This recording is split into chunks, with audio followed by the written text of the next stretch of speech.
அப்புறம் எப்போ சொல்ல போற? எதை? உன் லவ்வ தான். ஏய் ஏன்டா நீ வேற? ஏன்? இல்லடா சரிப்பட்டு வராது. அவளுக்கு அஸ்வினோட தானே கரெக்டான ஜோடி. அப்புறம் எந்த வெங்காயத்துக்கு கோலை போட்டு நீ அவளை தேடின? டேய் டேய் டேய், இந்த படம் பிடிக்குதுன்னு சொல்றதுக்கு முன்னாடி ஒரு 4-5 தடவையாவது முயற்சி செய்யணும்டா. என்ன உனக்கு சான்ஸ் இருக்குன்னு தெரிஞ்சா இதுதான் சரியான டைம். நீ நம்ம ஸ்கூலோட ஹீரோடா, புரியுதா? இப்போ ஈஷா மட்டும் இல்லை, வேற எந்த பொண்ணுகிட்ட போய் பிடிச்சிருக்குன்னு சொன்னாலும் உடனே ஓகே சொல்லிடுவா. நீ நினச்சி பாரேன், நாளைக்கு நீ இப்படி ஸ்டைலாக நடந்து வரும்போது எல்லா பொண்ணுங்களும் ஒன்னதான் வச்சு வெறித்தனமா பார்ப்பாங்க.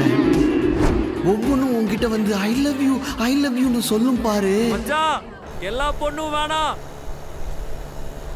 ஈஷா மட்டும் பார்த்தா போதும். அப்படியா? சரி சரி. நாளைக்கு நீ இப்படி ஸ்டைலாக நடந்து வரும்போது ஈஷா மட்டும் உன்னை வெறித்தனமா பாப்பா. அவளே வந்து உன் தோளை தட்டி